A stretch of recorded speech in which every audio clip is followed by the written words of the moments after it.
Merci de votre fidélité. Voici votre journal qui commence par le sommaire.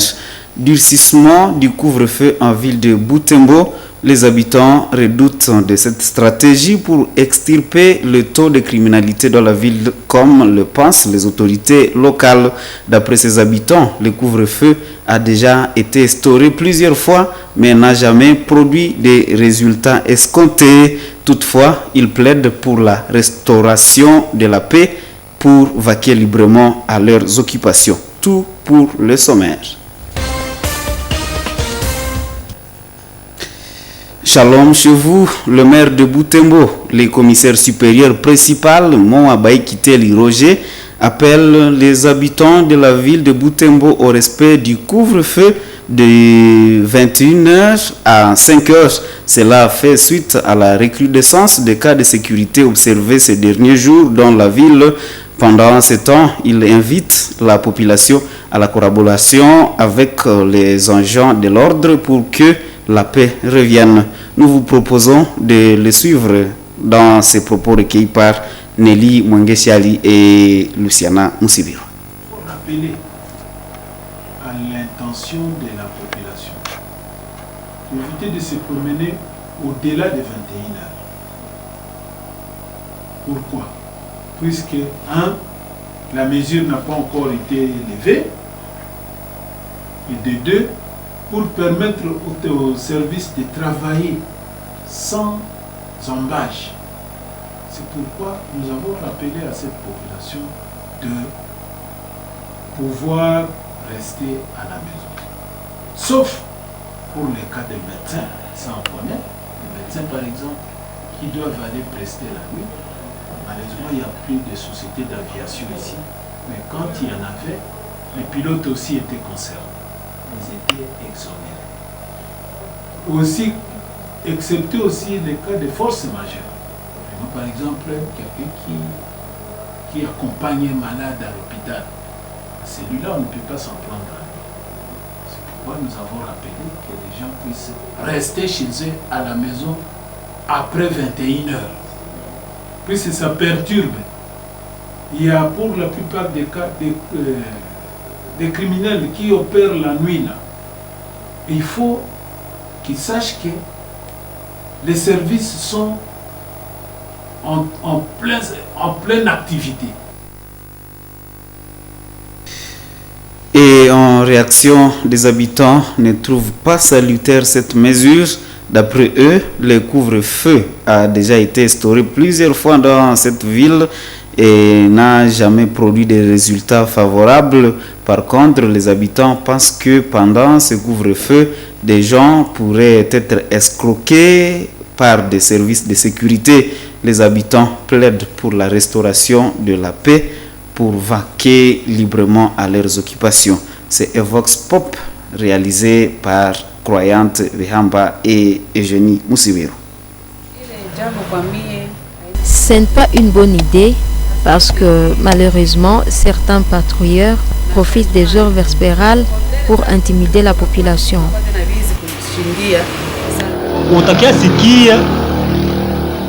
À partir de 21h, même les délinquants, soi-disant agents de l'ordre, je vais en profiter à ça. On n'a même pas besoin d'identifier qui êtes-vous. Ce n'est que l'état franc, l'état téléphone, l'état ni. Nous ne savons pas. Couvre-feu émis par l'état de siège, interrompu par état de siège, relâché encore par état de siège. Nous ne savons rien. Qu'on nous sensibilise tout d'abord. La nouvelle mesure ne nous plaît pas, vu la situation que nous traversons actuellement. Il n'y a pas jusque-là de changement. Nous enregistrons des tueries chaque jour. Et même si l'on fait appel aux éléments de l'ordre, ils arrivent tardivement. Si Dieu ne protège pas la ville, aucun résultat ne sera satisfaisant. Cette situation nous a appauvris car les courses de nuit sont plus chères que celles de la journée.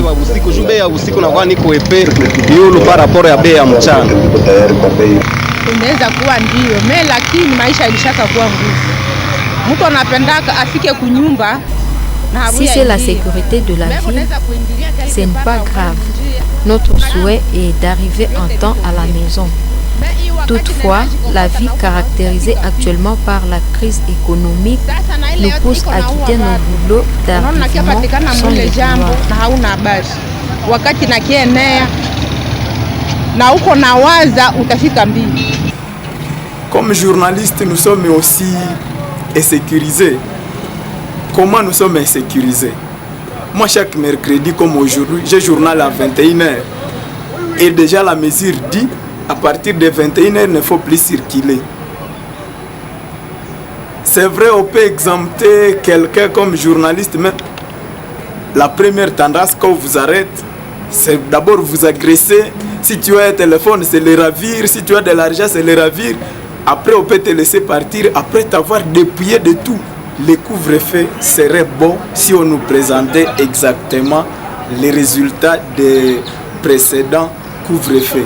On en a eu avec Covid-19, on en a eu avec l'état de siège, peut-être non jamais levé. Mais aujourd'hui, quand on vient encore nous dire qu'il y a encore une nouvelle mesure qui institue le couvre-feu, je crois qu'il y a quelque chose qui cloche. Tout à fait d'accord. Moi, je ne suis pas vraiment d'accord de cette mesure. Si c'est vraiment une piste de solution, il n'y a pas de problème. À partir de 20h ou 20h30, on peut clôturer les activités, malheureusement avec le risque d'être escroqué.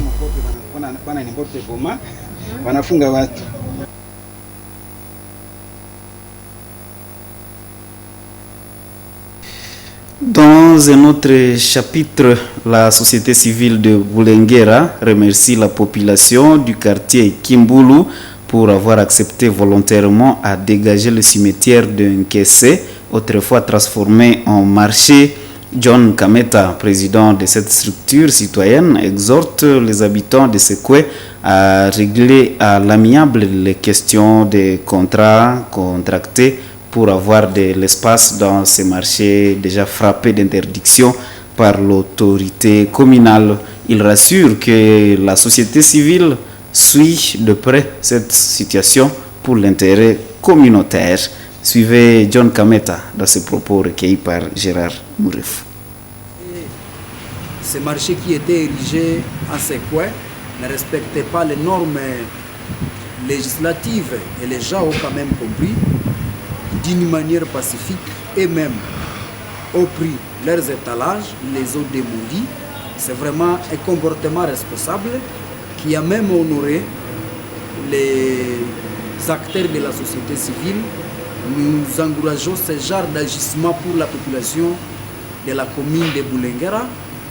Aussi, nous leur demandons à une patience parce que la société civile va toujours se battre pour que ces terrains soient toujours réservés au marché jusqu'à ce que les normes requises par la loi, la société civile attaque sentinelle, nous allons toujours surveiller jusqu'à ce que les 25 ans vont se terminer. Il faut que ces terrains reviennent toujours à la population. Et que donc, les comportements que les occupants qui étaient là ont manifesté, ça va encore donner de la force à la société civile pour continuer toujours à plaider 25 ans après pour que ces terrains soient toujours réservés aux habitants de ces coins et pour exercer maintenant leurs activités économiques et commerciales après les normes fixées par la loi, messieurs les journalistes.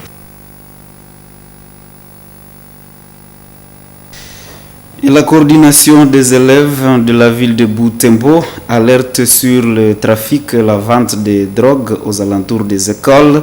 Selon Muhindo Chavihire Cédric, président urbain de cette coordination, plusieurs élèves sont victimes de cette situation de vente et trafic de drogue en ville de Butembo. 65% des jeunes élèves actuellement prennent de la drogue dans des institutions de la ville de Butembo. Muhindo Chavihire appelle les autorités et les parents à s'y impliquer pour lutter contre les antivaleurs et demande aux élèves d'être responsables. Suivez-le dans ses propos recueillis par Samuel Wainda. C'est avec désolation et larmes aux yeux que nous, la coordination des comités des élèves de la ville de Butembo, nous avons constaté qu'il y a certaines personnes qui sont en train de vendre les drogues dans nos écoles, aux alentours de nos écoles pour ruiner l'avenir des enfants qui étudient encore. Par exemple, l'usage de la drogue pour les jeunes entraîne des conséquences néfastes. Par exemple, les surdoses, il y a aussi les accidents physiques et psychologiques, et il y a mais également aussi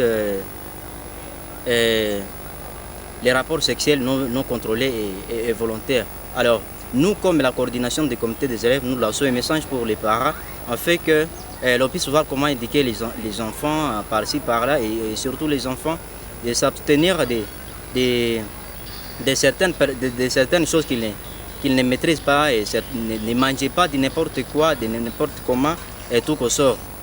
Le monde ne sera jamais détruit, non seulement pour les gens qui font le mal, mais également pour les gens qui regardent le mal sans rien faire et sans réagir.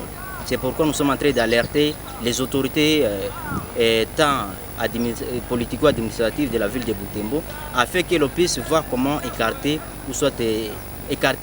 des maisons, certaines maisons qui vendent de la drogue auprès de nos écoles pour éviter des pires dans notre avenir. Certainement, nous avons les messages de l'action aux élèves, afin que nous, avec la drogue, nous ne pouvons pas développer notre pays. Surtout que notre pays a besoin de gens qui sont mûrs et les gens qui sont capables de faire certaines choses.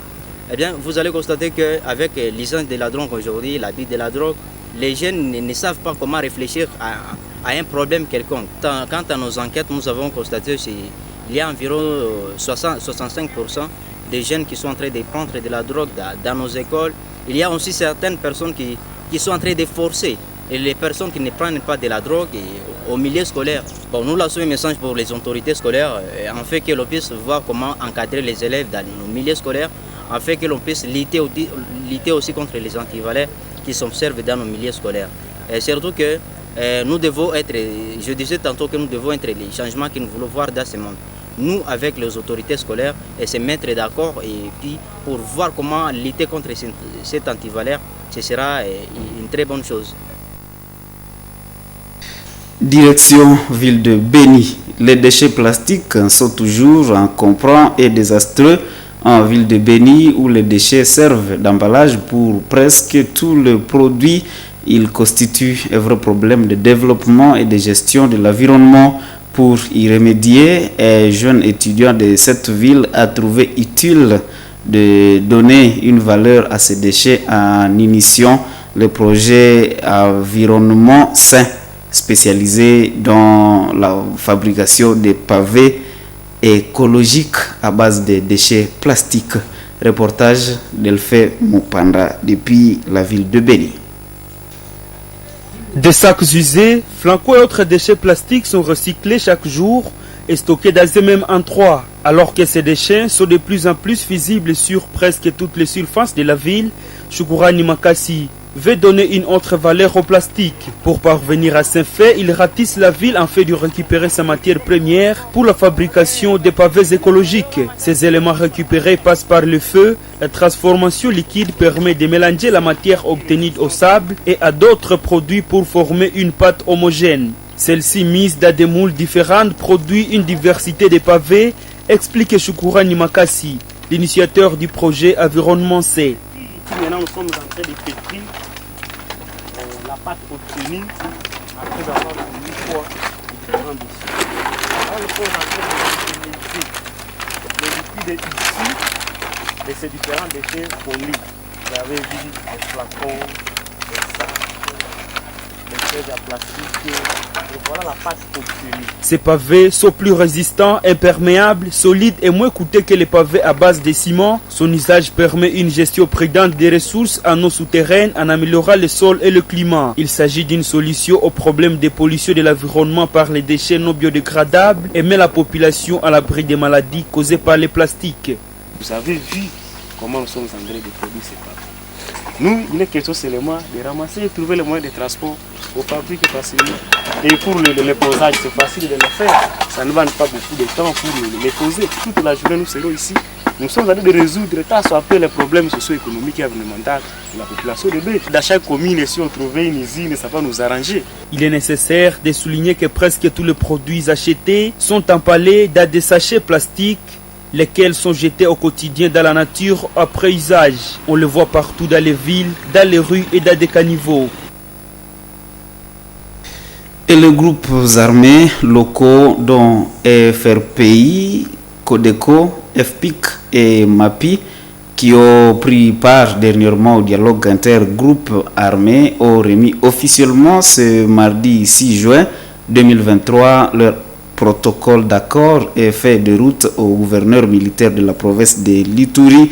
Ce protocole a été signé le jeudi 1er juin 2023 à l'issue d'une assise organisée par le gouvernement congolais appuyé par la MONUSCO à territoire d'Aru. Et reportage de la presse du gouvernorat de l'Ituri. C'est pour ceux qui s'y sont livrés toute hostilité et toute violence de le respect des instruments juridiques nationaux et internationaux. C'est une lueur d'espoir pour la pacification de l'Ituri. Après le dialogue sur la paix, la sécurité et la cohésion sociale de 4 groupes armés de l'Ituri qui a tenu ses travaux du 26 mai au 1er juin 2023 en territoire d'Aru, l'heure est à la mise en œuvre de ces protocoles d'accord de cessation des hostilités. Ce mardi, le commandant de la 32e région militaire, le général-major Peter Chirimwami, a remis cette feuille de route entre les mains du gouverneur militaire en présence du comité provincial de sécurité ainsi que ces jeunes révolutionnaires. Acteurs de la société civile, acteurs sociaux et notabilités locales tiennent au respect total de cet accord pour le développement de cette province. Je demande à tous ceux ou celles qui sont encore dans l'idéologie de vouloir rester dans la brousse, de porter encore les armes et de décimer notre population, de rejoindre ce groupe ici de volontaires. L'ère de la guerre est révolue. Nous ne croyons pas que par la guerre on peut résoudre un problème en Ituri. Nous sommes convaincus que s'il y a cette bonne volonté de toutes les parties prenantes, on peut obtenir la paix que nous recherchons. Soyez respecté de tout ce que vous avez fait comme recommandation. Pour sa part, le gouverneur militaire de l'Ituri, le lieutenant général Luboyanka Choma-Johnny, a tenu à féliciter l'engagement pris par ces artisans de la paix avant de les inviter à ne pas céder à toute manipulation, d'où qu'elle vienne. Chers jeunes, n'ayez pas peur. Je vous encourage à aller de l'avant. Ne suivez pas ces diables-là, ou ceux-là qui veulent jouer au petit diable. Ne les suivez pas.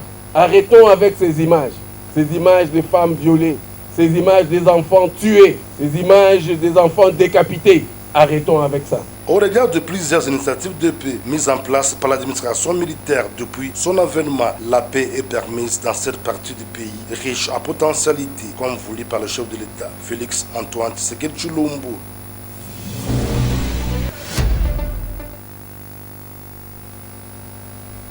En sport, mesdames et messieurs, le comité de normalisation CONOR de la Fédération congolaise de football association FECOFA a été reçu en audience par le ministre des Sports et Loisirs, François Kabulo, Mwana Kabulo, l'après-midi du mardi 6 juin.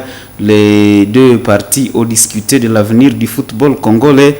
Ils ont également débattu de la fameuse question de l'homologation du classement final des équipes qui devront représenter la République démocratique du Congo dans la prochaine édition des interclubs de la CAF.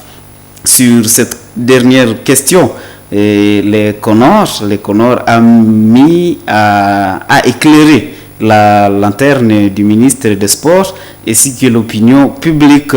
Ce comité de gestion des crises au sein de la FECOFA a demandé avoir homologué un classement final, mais plutôt une liste des équipes censées prendre part à l'Assemblée générale de juillet prochain. Et reportage signé de la presse du ministère des Sports. Au menu de ces échanges entre le ministre des Sports et Loisirs et le comité de normalisation de la Fédération congolaise de football association, l'avenir du championnat national, mais surtout son format. Sur ce point-là, nous ne sommes pas allés par 4 chemins, il faut quand même qu'il y ait des réformes. Et nous nous sommes entendus qu'une commission sera mise en place de sorte que l'on définisse le nouveau format du championnat, un format réaliste qui permette à ce que tout le monde joue et que la compétition arrive jusqu'à son terme pour éviter ce qu'on a vécu ces 2 dernières saisons. En parlant du format, une autre question s'est invitée à la table des discussions selon Innocent Kimoudoulou, secrétaire général du CONOR, à savoir qui va désigner le pays aux coupes interclubs de la CAF. Par rapport à la participation des équipes congolaises, nous-mêmes comme CONOR, nous attendons le règlement. Et ça veut dire que l'opinion publique sportive aussi devra patienter. Ce qui est vrai, le championnat ne s'est pas joué, il n'est pas validé.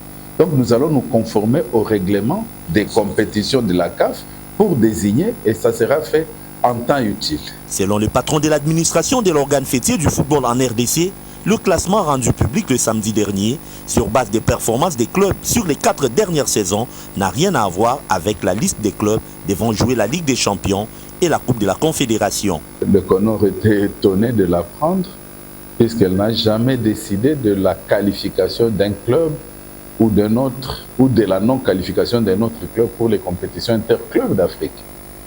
Donc, ce communiqué-là est relatif à 2 échéances importantes dans l'agenda du CONOR. C'est l'Assemblée générale de juillet 2023 et l'Assemblée générale de novembre 2023. Il fallait coûte que coûte qu'on détermine les 12 clubs qui vont venir prendre part à ces assemblées. Et c'est la chose qui est faite. Quant au reste, le moment venu, l'opinion sera fixée. Les 2 parties ont également abordé le match crucial Gabon contre RDC, comptant pour la 5e journée des éliminatoires de la Coupe d'Afrique des Nations 2023. Match prévu le 18 juin 2023 à Franceville, au Gabon. Mesdames et messieurs, ainsi s'achève cette édition du journal sur Moto TV. Merci de l'avoir suivi. Au revoir.